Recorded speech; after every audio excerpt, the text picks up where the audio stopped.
Ukrainian soldiers talk to Russians they encounter on the street. I saw a video, a soldier asking for the documents of two Russian women, and the women had bags and like a grocery cart full of stuff. Before we continue, we invite you to follow our channel, the only American show reporting live from Ukraine every day. Ukraine has captured another Russian town. Let's check in with Joseph Lindsley in Ukraine. More good news to report, Joe? Bob, yes, indeed. Hello from Kyiv. And this Ukraine's advance into Russia, into the Kursk region, continues. Almost every day, I still hear experts saying, "Oh, this is going to be over soon. This is a fluke." But we see still continued steady progress. So right now, it seems, with the latest information we have, which is always going to be obviously a bit delayed, about 1,200 square kilometers in this Kursk region, Ukraine has taken.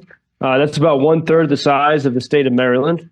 But keep in mind, this is the territory of a nuclear power, a country that in 2022 was considered to have, perhaps the second strongest military in the world. And Ukrainians are continuing to make great progress with really no big response from Russia yet. And I think we're seeing as more and more videos are shared of the situation there. There's a few foreign reporters who've been there as well. There's no resistance among the Russian people in that Kursk region, which is remarkable. And you go back and think about in February and March of 2022, I think of when I was in Lviv in the first days of Russia's full-scale invasion, and pretty much everyone was making from young school teachers to grannies to everyone were making Molotov cocktails and in every city of Ukraine and preparing their resistance and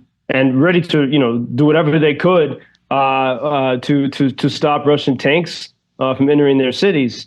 But we don't see anything like that in the Kursk region of Russia. And I was talking about this with two knowledgeable people who are here in Ukraine, one American and one Ukrainian, today, trying to figure out, what is going on in Russia? What is the psyche?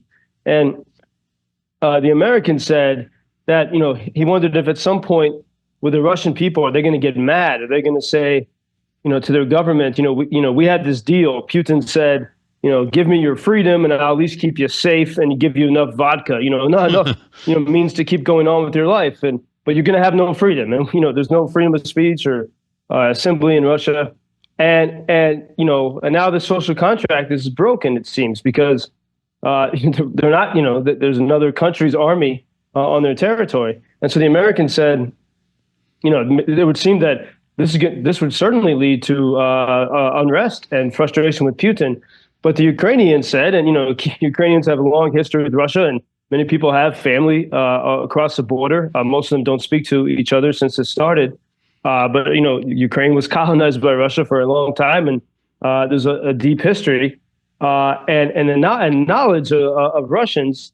And so the Ukrainians said, if you talk about social contract, that's a Western way of thinking, because that's not a Russian way of thinking. They don't think in those terms of social contracts. And he said, after centuries of oppression, Russians, we see it, as I've talked with so many people here, even in their folklore. You don't hear stories and songs of freedom like you do from the Ukrainians. And so the Ukrainians' theory was that the Russians have, whether it was under the Tsars or communist times and now Putin, have been so beaten down and broken that they just do what they're told.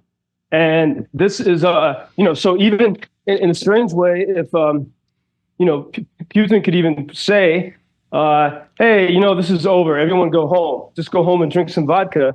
And maybe the people would listen. And so there's, I don't know the truth of that, but, two different perspectives. But, from the Ukrainians, saying the Russians are like, if they had some ability to protest and resist and find their agency, they probably would have done that a long time ago. And so I think what we're seeing is, I see some of these videos, you see people that they seem sort of broken.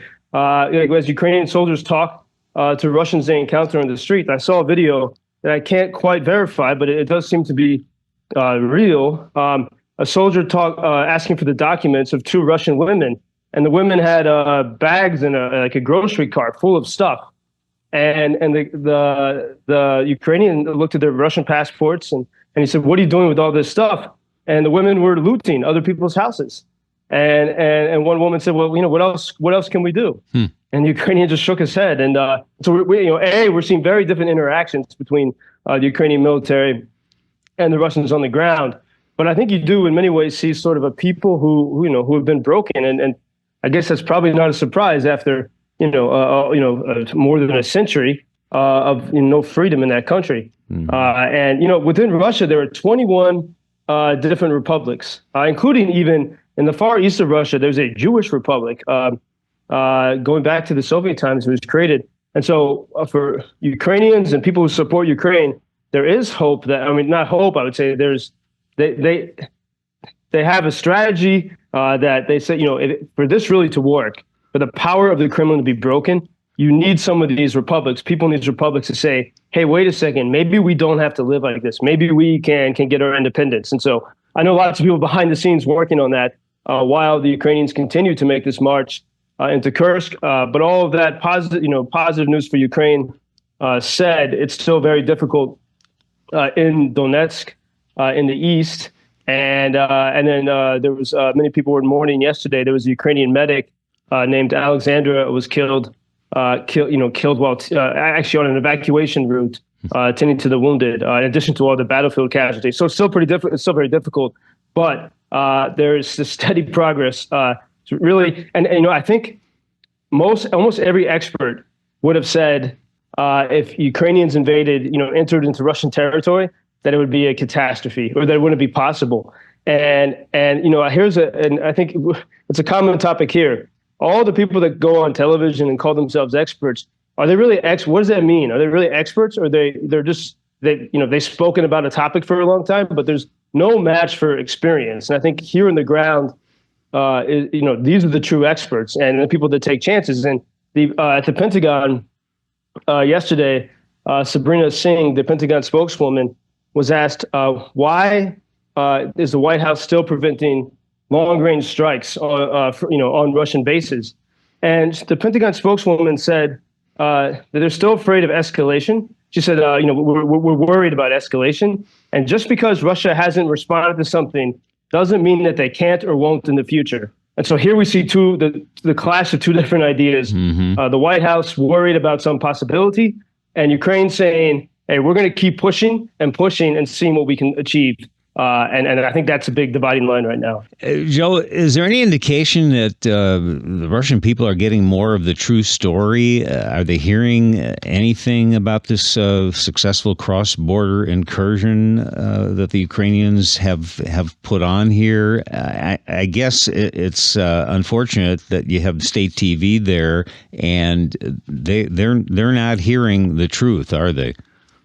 Well, interestingly, when this started, barely anyone knew about it in the world. But when this started, Russia shut down YouTube and the Signal app within the Russian Federation. So they were trying to suppress the information. But if you look at Russian military blogs on Telegram and other places, no, it is talked about. They can't avoid it. Even the main Russian state media are talking about it and trying to spin it in different ways, but they cannot disguise the fact that this has happened. So it's no secret. At all. Well, that's good to hear. Joseph Lindsley in Ukraine. We appreciate the reporting as always. Thank you, Joe. Thank you for introducing Ukraine on your social media pages.